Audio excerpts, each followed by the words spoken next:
So earlier this morning, I came across an interesting article from Bill Huber of Sports Illustrated titled Packers Among Betting Favorites to Acquire Stefon Diggs. So let me give my reaction to this. Let me read a little bit of it first and give my thoughts.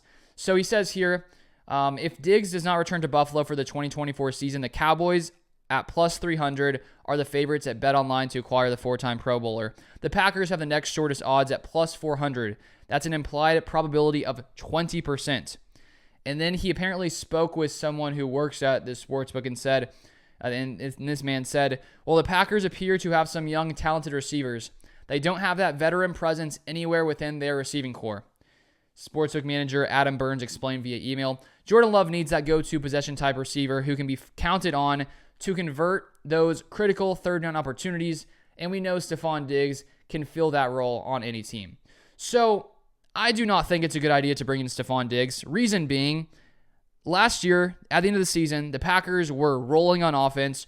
Jordan Love was playing as one of the best quarterbacks in the NFL. The Packers destroyed the Cowboys, put up 40-plus points on a defense that had been one of the best in the 2023 season.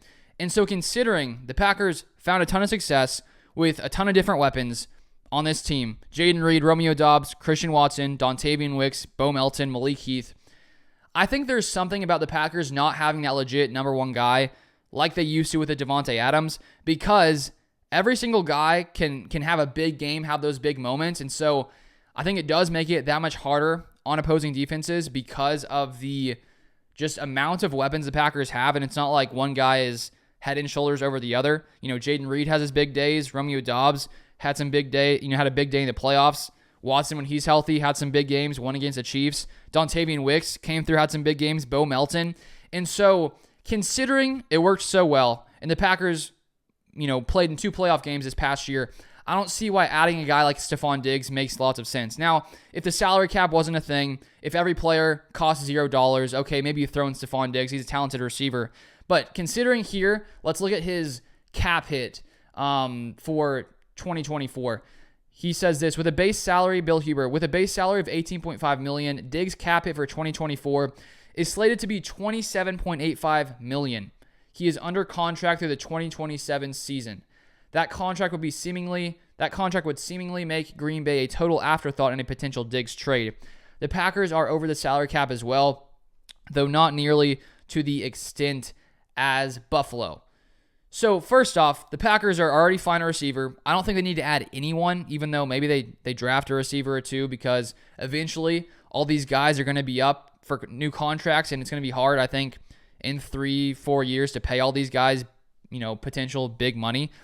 But to use $27.85 million of our cap to bring in a receiver that is not needed to a position group that is already very strong doesn't check out to me. I don't honestly understand why the Packers are even favorites here, among the favorites to land Stefon Diggs, because let's say the Packers decide to go out and splurge in free agency and use $27.85 million of the cap. I would much rather use that on a position where there's some need. Let's say safety, for example. Imagine if we, instead of spending $27.85 million on Stefon Diggs, which is not needed at all, imagine spending $27.85 million at the safety position. You could get 2 solid, legit safeties probably in free agency, or, you could get 1 safety, 1 corner. I just think that there's much better uses of that kind of money than bringing in a guy like a Stefon Diggs. And unless they have some inside information about things going on, I wouldn't expect anything like this to happen. But if you guys want to see more Packers content, feel free to subscribe to the channel down below. I put out usually 2 videos a day throughout the week. So if you want to see all Packers news, feel free to subscribe down below, and I'll see you guys next time.